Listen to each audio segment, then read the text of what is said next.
Coffee Break with Rachel Vigil, taking a daily look at the biggest stories in Denver sports and interacting live with you, the Coffee Break fam. So sit back, relax, grab a cup of joe, and enjoy your coffee break. Here's your host, Rachel Vigil. Well, it is officially cut down day as the Denver Broncos try to get to that beautiful number of 53 so that regular season football can start here in just a few weeks. We've seen the preseason games. We've seen the starters. We've also seen some big names that are possibly going to be traded. Tim Patrick, Samaje Perine. We've also got another name that is a household name for a lot of people who just, in fact, got waived as we bring in our very own Andrew Mason. Mace, good morning. How are you? Can you hear me? Yeah, there was a weird connection thing going on. Sorry.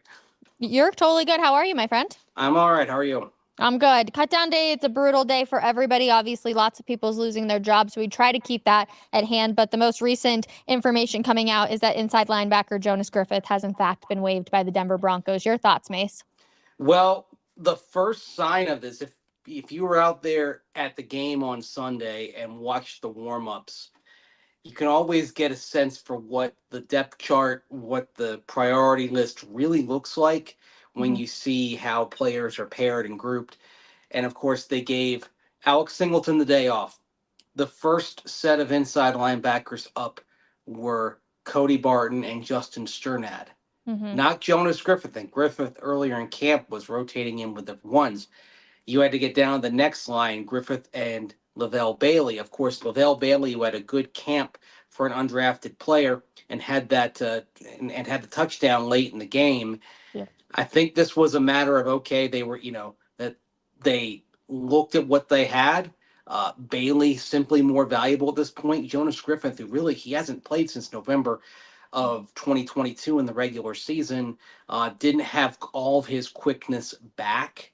Yep. And Broncos simply looking in another direction, going young. Very interesting also look at Griffith and look at Tim Patrick as well, another player who'd missed a substantial amount of time, more than one season, due to injuries. And the Broncos, in both cases, deciding to move on from those players, trying to make their comebacks. Well, and we're seeing it's just a trend right now at the Denver Broncos is, Mace, they're going younger.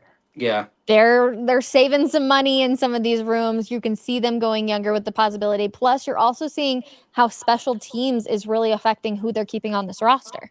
Yes. I mean, you look at wide receiver. I mean, we'll see how it ends up squaring out, but all indications are Lil Jordan Humphrey on the 53 now. We talked about him being a guy that you could put on the practice squad, use 3 elevations, and then bump him up. But with the Broncos trying to figure things out on kickoffs like everybody is, with a greater percentage of kickoffs set to be returned, presumably based on the new kickoff rules, maybe the Broncos, who with Sean Payton put a high priority on special teams anyway, maybe putting an even higher emphasis on that. If we look at the roster at the end of the day here and see Lil Jordan Humphrey and see Tremon Smith, see Lavelle Bailey, you get that sense. And also a couple of guys that went on the PUP list, Larry and Turner Yell and Drew Sanders. Those were 2 of the top 4 players on the Broncos roster last year in terms of special team snaps. So those 2 will give that unit a boost. Yeah, I see everybody still, I feel like, is a little shocked by the Tim Patrick news, Mace. At the beginning of training camp, I had said the Broncos are probably going to move on from Tim Patrick just because of some of the speed things, some of the footwork things that he just wasn't clearly 100% back. Then we saw him go off in the preseason game. So to see the news that it came out yesterday about Timmy P being possibly traded or released did come as a bit of a shock. And I feel like so many people are trying to, handle that in their own sense for Broncos country. Well, I think you've mentioned this, and I said it on Orange and Blue yesterday. If you'd said a month ago that Tim Patrick was getting cut, it wouldn't have surprised anybody because he did not look fast at all in OTAs and minicamp. There was a definite, palpable hitch in his gallop when he was moving in a straight line down the field. His cutting, it was interesting. His quickness and his cutting appeared unaffected by the ACL, then the Achilles last year, but the straight line speed appeared impacted. But we get into training camp and he started to look smoother. He looked faster. He was getting open constantly. So he kind of remade the narrative on this. I think this is a move, Rachel, that's being made with this logic in mind. Mm-hmm. If you give more looks to, say, a Devon Vele, Yep. where is he at the end of the season? Or by week 17, if you give Vele a greater emphasis in practice and get him out there with some good, solid reps in the games, is he starting to become what Tim Patrick was? Yep. Because Patrick, of course, he had a restructured contract, but it was a 1-year deal basically for him at this point. Well, and that's what's just so crazy about the entire thing is Devon Vele now has this huge opportunity to be this guy. And we've talked about him all training camp, right? He has been the star of training camp. We've seen unbelievable catches coming from the wide receiver, and people are really excited about him. But we also thought that was going to be the jump that we would hopefully see from Marvin Mims. And unfortunately, it hasn't shown out to be that way. Now, he's got a whole other now responsibility with Tim Patrick also leaving. Well, it's interesting because last year, Sean Payton, when he would reflect on last year and would talk about Marvin Mims Jr., would say, yeah, well, we wanted to play him more, but we had Jerry Jeudy. So maybe some of this is forcing Marvin Mims Jr. into the lineup, saying, okay, you've got to use him for a greater role. This also puts a greater emphasis on Josh Reynolds as well. And, he's a similar type of receiver in terms of body type to Tim Patrick, length, not as thickly built as Tim Patrick, but has the same kind of length. But a big difference there, as I point out in my piece at denversports.com, is the drop rate. It's substantially worse for Josh Reynolds than it has been for Tim Patrick since the 2019 season. I think with Tim Patrick, he had more drops in 2018, his first season really seeing substantial action, than he has had in the years combined. That was 2019, 20, and 21 before the injury struck. So that's something that Reynolds is going to have to improve on. And the early returns, I'm not quite sure. I mean, he let that pass sail through his arms in Indianapolis back there in the first week of the preseason. Do you think Patrick will actually get picked up by another team or traded, I guess I should say, or do you think that he'll just get cut and then picked up? I think it's more likely he gets cut. I agree. And same with Pirine. Yeah, unfortunately for Tim Patrick, he's coming off of 2 injuries. I mean, there's a reason why when you got to March, the Broncos restructured his contract to basically give him a fairly, by NFL standards for a veteran, a fairly minimal salary, $1.125 million. Mm-hmm. And they got, they got $8 million of cap savings right there. They basically had Tim Patrick over a barrel because the guaranteed portion of his contract was basically gone. All that was left cap wise was the prorated portion of his signing bonus. Mm-hmm. So if they cut him and he goes on the open market, he's probably signing a league minimum deal. Yep.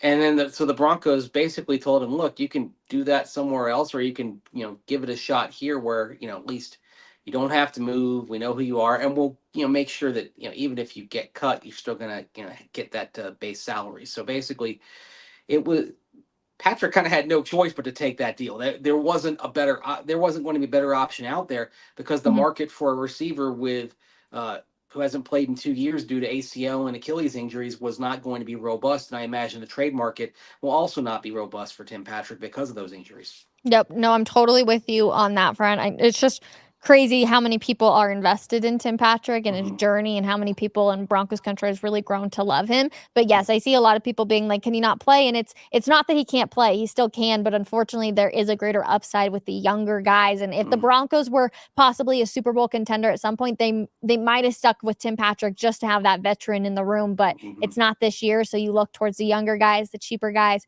and see what they can build into to look ahead. Mace, are there any? And it happens fast because I remember talking about Jonas Griffith being a young guy the Broncos bringing in the trade deadline. That was only 3 years ago. Or not the trade deadline, the roster deadline, because he came in right there at 53. Oh, going to bolster depth, bolster special teams.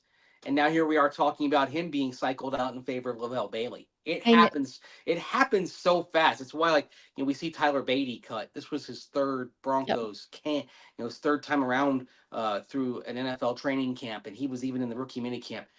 I mean, Beatty always shows something when he's on the field in the preseason, but the cycle just keeps on spinning, and so and every year there's a new round of rookie running backs coming in. I mean, it wouldn't be. It seems like um, even if it might be on the practice squad, Blake Watson more likely to be around than Tyler Beatty. Well, and think about it, Mace. How many times have we talked about Jalen Virgil? Yeah. How many years have we been talking about this wide receiver? Probably going back to the practice squad, maybe. It's just like year after year, we're seeing so many of these familiar hmm names at the exact same time that unfortunately they go through this every single year. Yeah, it happens so fast. And for Jalen Virgil, another guy where you're talking about the injury, Yep. right? Had the injury last year in the preseason against San Francisco. And it was interesting. In practice, he didn't look like he had the same burst that he had before, but then you Yep. got him out there on kickoffs and he seemed to show it, which is why I think if the Broncos have their way, they'll find a spot for Jalen Virgil on the practice squad to keep developing there because I think he has some potential with this new what they call it, the buzzword, the dynamic kickoff. I can't. I'm sorry. You hear it on preseason broadcasts, and it's like, yeah, you guys are coached to say that, like not the new kickoff, the dynamic kickoff. I'm It's totally with you. I think they yeah, were handed something that said, "Here you go. Make sure you yeah. put this in there." I'm curious, Mace, just your thoughts overall on it. Have you started to enjoy the kickoffs a little bit? Are you like, I don't know how this is really going to benefit the game too much, or do you see the potential of more scoring opportunities?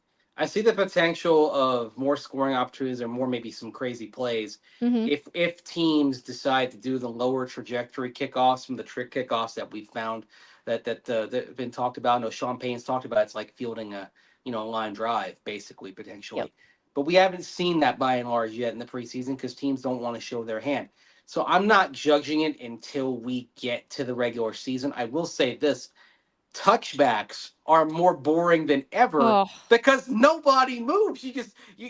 We saw it a few times on Sunday. The ball just goes into the end zone. It's yep. caught. Everyone just stands there. It is And quite boring. yes, and last week on a conference call, NFL officials were saying that they weren't going to revisit the touchback start line. Right now, they're saying the 30. Mm-hmm. I think it's something they have to revisit because if you have the average drive start after a dynamic kickoff, it's like how they want people to call it preseason instead of exhibition. It was exhibition games for a long time. Then the NFL's like, no, it's preseason. Preseason. So, but yeah, if the average drive start position is within 2 yards of the 30-yard line, a lot of teams are just going to say, "Screw it, we're going to kick the touchback," and then Yep. you haven't solved the problem. Which is why I think if they're going to make this work, they have to increase the penalty for that. And I think Sean Payton made a good point last week. You've got all these drive start positions based on where the ball lands. If it hits in the end zone, if it hits in the target area and it goes into the end zone for a touchback, it's at 20. You got the 30. If it goes out of bounds, like you got to consolidate this a little bit. And I think if you move the 30 to the 35, you've at least taken one of those yard lines out of the equation because ultimately this game has to be digestible and simple for the casual fan. Yep. And that's part of the NFL's appeal is that even though it's a complex game, elementally it's pretty simple Mm-hmm. for a casual fan to tune in and watch and know what's going on. It's part of what I mean. It's not just the most popular thing in sports in this country. If you see the TV ratings, it's the most popular thing, period, Yep. in this country. And one of the thing, it's the last thing that brings basically people of all demographics together to Yep. what it is football. And one of the reasons is elementally it is a simple game and have so I think if they can do something to make this potential change less complex, I think it'd be a wise move. Yep. Just getting some more information, Mace. Obviously, as cuts continue to roll in, it looks like Michael Bandy has also been waived.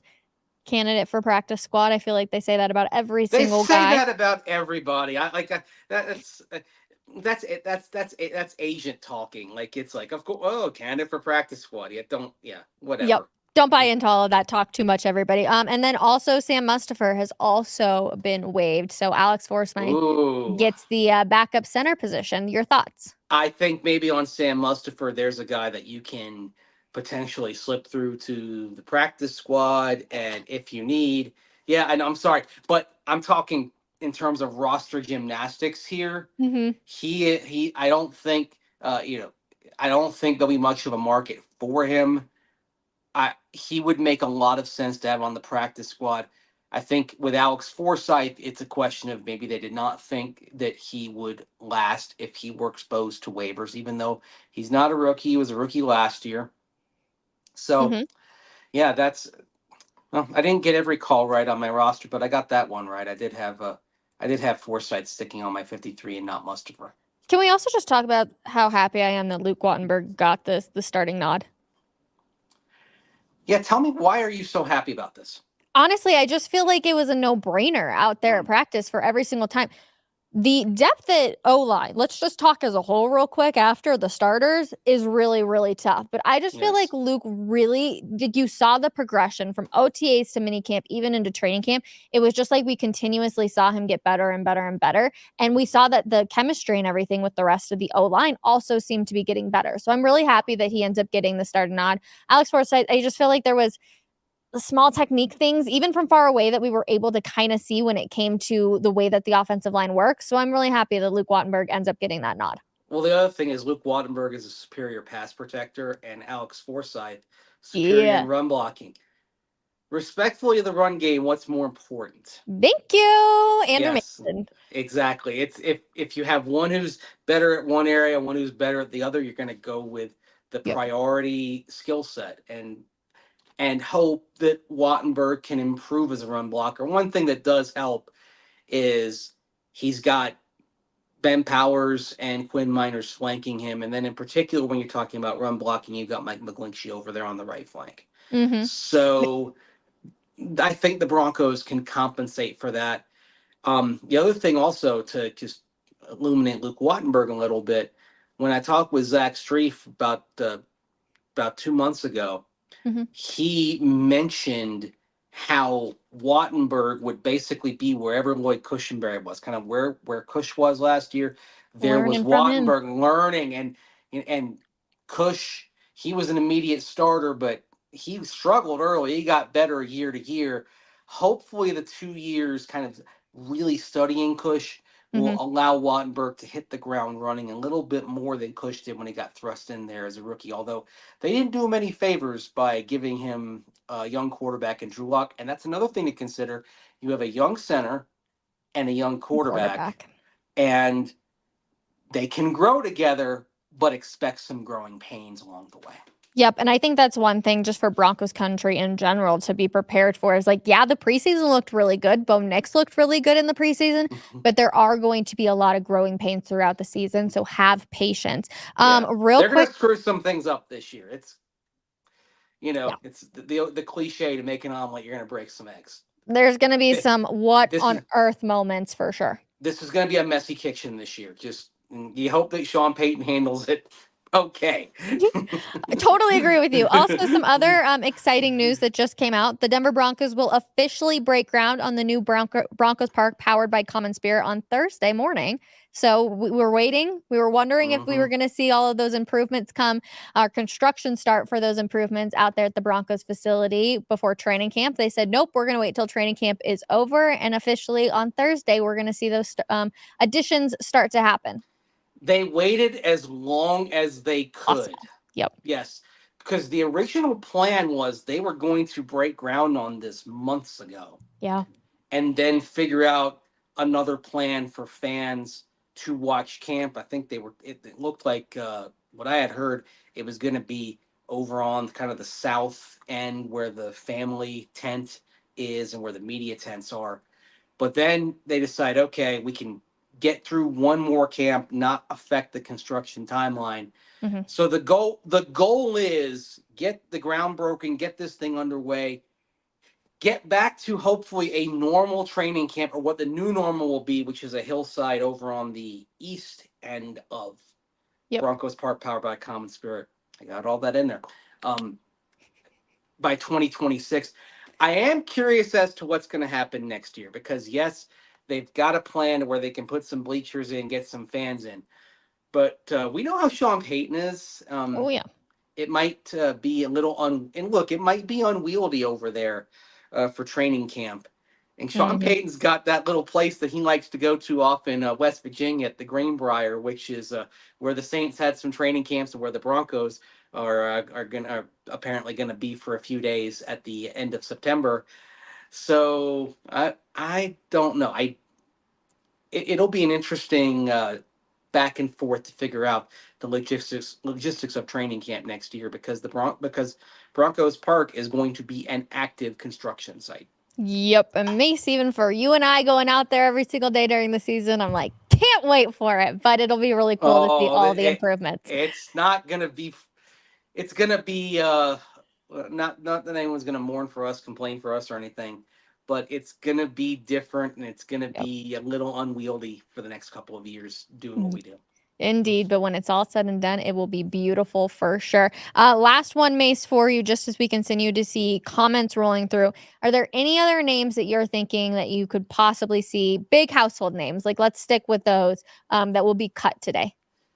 I mean, not a household name, but I'd say someone like Matt Henningsen's right on the bubble. Although, watching, him, Jordan Jackson, who had that great game on Sunday. He did have a good game. But I'd say, I think we've seen the last of the wow. And Matt Henningsen, Mace, has in fact been waived.